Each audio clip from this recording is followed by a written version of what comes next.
जय शनिदेव। आज हम शनिवार के दिन सुनेंगे शनिवार व्रत कथा। तो आइए सुनते हैं शनिवार की व्रत कथा। एक बार संसार में चारों ओर पूजे जाने वाले नवग्रह एक स्थान पर एकत्रित होकर परस्पर विधि प्रकार से वार्तालाप करने लगे। जब बात इस पर आ पहुंची कि उन 9 ग्रहों में सबसे बड़ा और सर्वाधिक पूजनीय देव कौन है, तो प्रत्येक ग्रह देवता स्वयं को बड़ा कहने लगा। इस बात पर जब बहुत देर तक वाद विवाद होता रहा और कोई भी निर्णय न हो सका, तो यह तय हुआ कि चलकर इंद्र से इसका निर्णय करवाना चाहिए। सो वह सभी ग्रह इंद्र के समक्ष उपस्थित हुए। उन सब की बातें सुनकर इंद्र भी सोच में पड़ गए कि किसको छोटा कहे और किसको बड़ा, किसकी श्रद्धा के पात्र बने और किसके कोप का भोजन। और अंत में निर्णय न करते हुए बोले, मैं अल्प बुद्धि हूँ, इस बात का निर्णय करने में असमर्थ हूँ। मुझे तो आप सभी बड़े नजर आते हो और मैं सभी का आदर सम्मान करता हूँ। इस पर नवग्रह संतुष्ट नहीं हुए और हट करने लगे कि उनका निर्णय आपको अवश्य करना चाहिए। तब देवराज बोले, मृत्यु लोक में अत्यंत न्यायप्रिय राजा विक्रमादित्य राज करता है, आप उसके पास जाएं, वह अवश्य आपकी समस्या का कोई ना कोई समाधान करेंगे। इंद्र से निराश होकर नवग्रह मृत्युलोक में जाने को तत्पर हो गए। देवराज इंद्र ने जब उन्हें वहां से जाते देखा तो प्रशंसा से सांस लिया। इस धर्म संकट से निकलना उसके लिए सचमुच ही कितना दुष्कर था, पर अपनी चतुराई से उन्होंने अपने ऊपर आए संकट को राजा विक्रमादित्य पर टाल दिया। उज्जैन नगरी की इन दिनों सारे ही भारत में धाक थी। एक तो वहां राजा विक्रमादित्य के दरबार में बड़े बड़े ज्ञानवान लोगों का जमावड़ा रहता था, दूसरे उस न्यायप्रिय राजा के न्याय में उज्जैन नगरी के सारे भारत के डंके बजते थे। स्वर्ग में जब नवग्रहों का निर्णय न हो पाया तो वह अपने अपने विमान पर आरूढ़ होकर मृत्युलोक में आ उतरे। ठीक उसी समय जब राजा विक्रमादित्य का दरबार ठसाठस भरा हुआ था। नवग्रहों को इकट्ठा देखकर विक्रमादित्य अपने सिंहासन से उठ खड़े हुए और सभी देवों के सम्मान पूर्वक आसन ग्रहण करने का अनुरोध करने लगे, पर उनमें से किसी ने भी आसन ग्रहण नहीं किया। विक्रमादित्य ने जब प्रश्नवाचक दृष्टि से उनकी ओर देखा तो बृहस्पति देव ने आगे बढ़कर जोरदार आवाज में कहा, हे राजन, हम यहाँ पर तब तक आसन ग्रहण नहीं करेंगे जब तक आप यह निर्णय नहीं करेंगे कि हम में सबसे बड़ा कौन है। राजा अपने ऊपर आए इस धर्म संकट को देखकर पल भर तो घबरा गया, परंतु शीघ्र ही उसने स्वयं को संभाल लिया। उसने अपने मन में एक युक्ति सोच ली। दरबार में छोटे छोटे आसनों की एक पंक्ति प्रवेश द्वार तक चली गई। राजा ने इन लोगों से कहा, आप यहाँ पर आसन ग्रहण कीजिए और मैं सोचकर अभी आपका निर्णय करता हूँ। यह कहकर राजा अपने सिंहासन पर जा बैठ गया। सिंहासन के निकट जो आसन पड़ा था उस पर भागकर बृहस्पति देव जा बैठे। उसके अगले आसन पर सूर्य देव जा बैठे।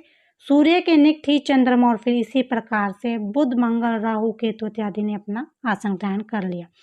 पंक्ति के 8 में थे वह गर्भ, किंतु उन्हें भी संतोष था कि उसके बाद शनिश्चर बैठेंगे, किंतु आसन प्रवेश द्वार के समीप और सबसे अंत में होने के कारण शनिदेव उस पर नहीं बैठे।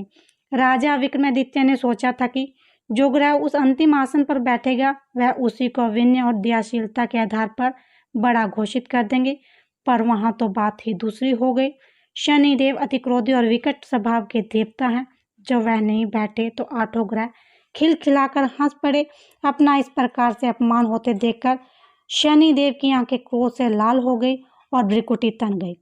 क्रोध से कांपते हुए बोले, राजन, मुझसे बैर लेकर तूने अच्छा नहीं किया। क्या समझकर तूने इस प्रकार से अपमानित करना चाहा और क्यों मुझे अंत में बिठाना चाहा?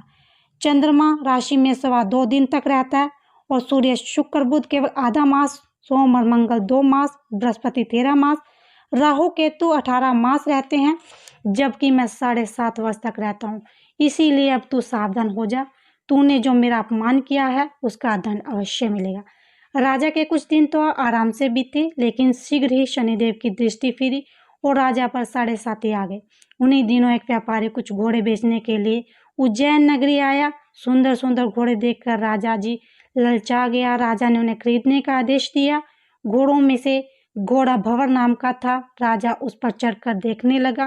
कुछ देर तक तो घोड़ा राजा के लिए वही घूमता रहा, लेकिन फिर सहसा भाग खड़ा हुआ। राजा को बड़ा अचंभा हुआ।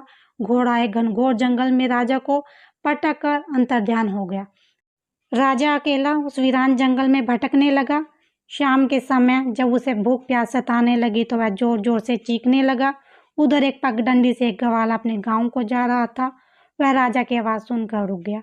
राजा उसके पास गया। ग्वाले ने उसकी व्यथा जानकर उसे निक की नदी पर ले जाकर पानी पिला दिया। पानी पीने के बाद राजा ने चैन की सांस ली और प्रसन्न होकर उसने ग्वाले को अपने हाथ की अंगूठी उतार कर दे दी और उससे कहा कि मैं उज्जैन का रहने वाला हूँ, यहाँ रास्ता भटक गया हूँ, तो मुझे रास्ता दिखा दो। तब ग्वाला उसे अपने साथ गांव में ले गया। वहाँ एक मिष्ठान की दुकान पर राजा ने मिठाई खाकर भूख मिठाई और दुकानदार को भी एक अंगूठी उतार कर दे दी। दुकानदार के पूछने पर उसने उससे भी यही कहा कि वह उज्जैन नगरी का रहने वाला है, उसका नाम बोना है। फिर वह दुकान के बंद होने तक वहीं बैठकर दुकानदार से बातें करता रहा। उस दिन दुकानदार की बहुत बिक्री हुई। उसने सोचा, ये तो भाग्यवान पुरुष है जो इसके आने से आज मेरी इतनी बिक्री हुई है। इसीलिए रात होने पर वह उससे बोला कि आप मेरे साथ मेरे घर चल और मेरे साथ ही भोजन करें। राजा मान गया। तो वह दोनों उसके घर पहुंचे तो दुकानदार की पत्नी ने उसका स्वागत सत्कार किया और अतिथि के लिए विशेष रूप से भोजन तैयार किया। भोजन करते समय एक अद्भुत घटना घटी। जहाँ राजा भोजन कर रहा था वहीं सामने की दीवार पर सोने का एक सतलड़ा हार टंगा हुआ था। उसके पीछे एक चित्र था। सहसा वह हार वहां से अदृश्य हो गया। दुकानदार के यहाँ एक स्त्री दासी थी। उसने जाकर घर की मालकिन से कहा, वहाँ खूंटी पर हार नहीं है। जब बात दुकानदार तक पहुंची तो उसने राजा से पूछा। वह बोला, मुझे तो मालूम नहीं, तुम्हारे और मेरे अतिरिक्त यहाँ तो कोई नहीं आया। सच सच बताओ, हार कहाँ है? मुझे नहीं मालूम। राजा फिर बोला, मेरे पास कोई हार नहीं है। जब कोई निर्णय नहीं हो सका तो दुकानदार राजा को उस नगर के राजा के पास ले गया। उस नगर के राजा ने जब विक्रमादित्य की भोली भाली सूरत देखी तो बोला, ये व्यक्ति कभी चोरी नहीं कर सकता, और यह कहकर उसने विक्रमादित्य को छोड़ दिया। विक्रमादित्य जब उस नगर में यूं ही घूम रहा था तब उस नगर के एक तेली ने उसे कहा, मेरे यहाँ काम कर लो तो मैं तुम्हें रहने का स्थान और खाने की सामग्री दूंगा।